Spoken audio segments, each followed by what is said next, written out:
Hi everybody, it's Christina from Adventures in Polish Land, and today I am really excited to officially introduce one of my reading projects for 2026, and that is the American Lit Reading Challenge.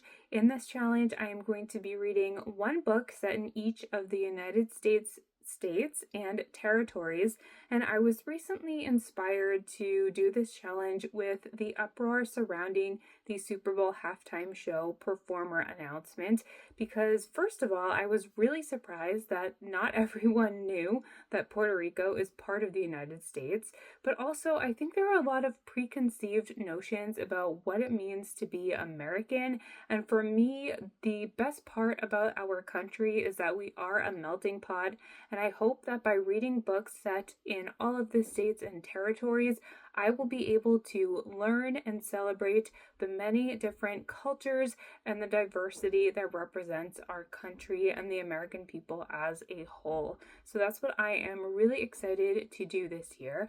I have set myself a few different guidelines in order to get this challenge going.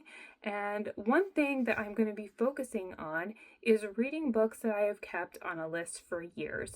So I use my local library's list feature on my online account, and anytime I hear about an interesting book here on BookTube or elsewhere, I will add that book to a books to read list, and that list often sits there untouched. So I have gone through that entire list, and I've tried to find the setting of all of those books, and I've written them down on a spreadsheet in my computer.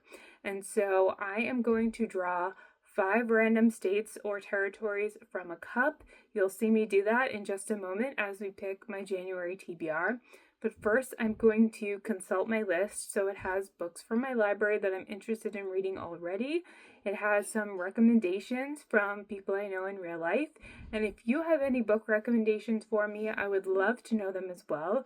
So I would be looking for the title of the book, the author, and the state or territory in which the book is set. And if I happen to read the book that you recommended to me, I will shout you out in a video. So I have already prepared myself a little bit. I found a list online that had all of the states in an Excel sheet. I added in the territories, and then I cut them all out and put them in this trusty Red Sox cup. So everything is already mixed up on the little papers, but I'm going to give it a good shake. We'll pick out 5 states, and then I am going to turn off the camera for a minute. I am going to consult my list, see if I have books picked out already for these states, and if not, then I'm going to have to do some research. And I think this is going to be a really fun way for me to discover books I might not have heard of before, new authors. It will be really exciting to see what I end up reading this year.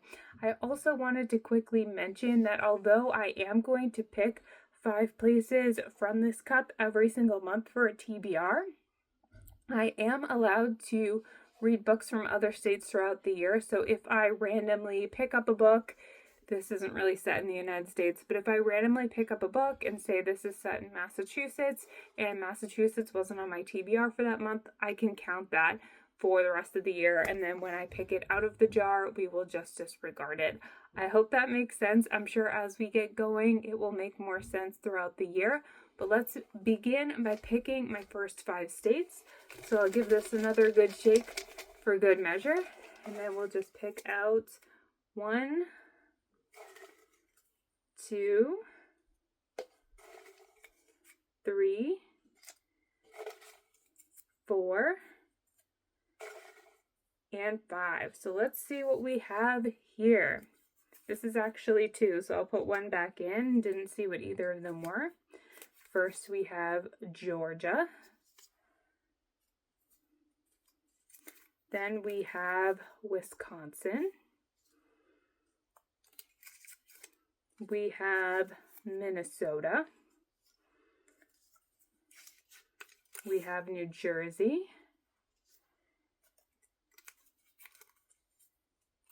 And if I could open this last one, we have Indiana.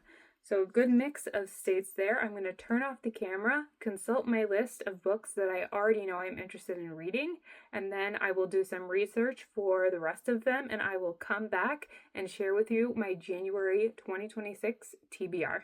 Okay, I'm back. I have my January TBR. Let's start with the one state that I had planned out already. It was on my list of books to read.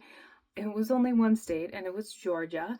And the book that I'm going to be reading is Silver Sparrow by Tayari Jones. I wish I remembered who talked about this book. I don't, unfortunately, but it does sound right up my alley. It's set in Atlanta, Georgia in the 1980s. If you see a glow coming, it's from my computer, so I can tell you a little bit about these books. But this one is about a man named James Witherspoon who has two families, his public-facing family and his private hidden family, his secret family, because he is a bigamist, which sounds super interesting to me. It says the lives of two girls are at stake. Very interesting. Seems like it's going to be a family drama with a lot of hidden secrets, and that definitely sounds like something that I'm interested in reading. Now let's go to Indiana. I've decided to reread a book, and that is All the Bright Places by Jennifer Niven.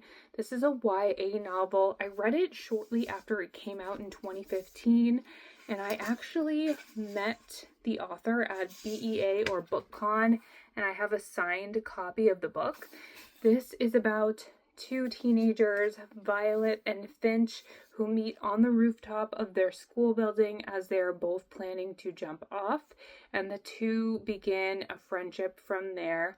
This book is very, very emotional, which is why I haven't reread it yet. I absolutely loved this book the first time around, but I know it really is a gut punch, so I want to be in a really good headspace when I read it. But now is the perfect opportunity to pick it up again. And this one really is a love letter to Indiana because they stop at so many different places throughout the state in the course of the book. And I think people have even made a map where you can visit some of the locations. I would love to do that one day. That would be so fun.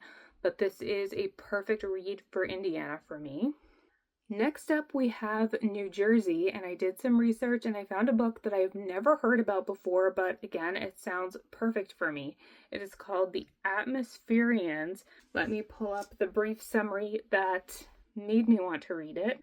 This is from Goodreads. It says, a novel about two best friends, a disgraced influencer and a struggling actor who form the Atmosphere, a cult designed to reform problematic men. And I'm laughing because that just sounds right up my alley. It is a book about an influencer and an actor who form a cult. What more do you want? It doesn't have the best reviews on Goodreads. It's a 3.43, but this definitely sounds like a book that I would be interested in. I've never heard about it before. I discovered it while researching for this challenge, so that is going to be really cool as this year goes on and I find out about new to me books. Okay, then we have Minnesota, and I actually have a book on my physical TBR already that fits the bill, and that is Just for the Summer by Abby Jimenez. I actually just talked about this in a recent Friday Reads video where I mentioned that this was a book that I'm carrying into 2026, and I mentioned how that was probably because I would be reading it in the summer or when I needed a book to feel like summer. And so I'll be reading this in January. Not really a summery month here in New England, but that's okay. Definitely want to pick a book that I already own to satisfy the Minnesota requirement. And I think January, for some reason, is the month where I often read romance books, maybe because we're headed into February, but I'll definitely be excited to get to this one, and it's great that I already own that book. And then finally, we had Wisconsin, and this was the toughest one for me to find a book for, and I think that's just because most of the recommendations for books set in Wisconsin were Little House on the Prairie books, which I did read a lot of those as a kid, but I'm not really in the mood to read that now. There was Caddy Woodlawn, which I also read as a kid, and I think I own a copy of that somewhere. I have some books in storage in the basement, which I feel like it might be in one of those bins, but I didn't want to go digging for that today. But after extensive research that took me a little while, I found The Westing Game by Ellen Raskin. I'm pretty sure I have heard of this before. The title does sound familiar, but The plot sounds amazing. It was published in 1978, and here is the little summary. A bizarre chain of events begins when 16 unlikely people gather for the reading of Samuel W. Westing's will, and though no one knows why, the eccentric, game-loving millionaire has chosen a virtual stranger and a possible murderer to inherit his vast fortune. One thing is for sure: Sam Westing may be dead, but that won't stop him from playing one last game. Sounds incredible. I love a book that has a game element. Obviously, The Hunger Games, Chain Gang All Stars. Any book that has some sort of treasure hunt or game, I enjoy. So this sounds perfect for me. And although the title does sound vaguely familiar, it's not something that was on my radar or a book that I would have picked up if it were not for this challenge. So January is going to be a very exciting month.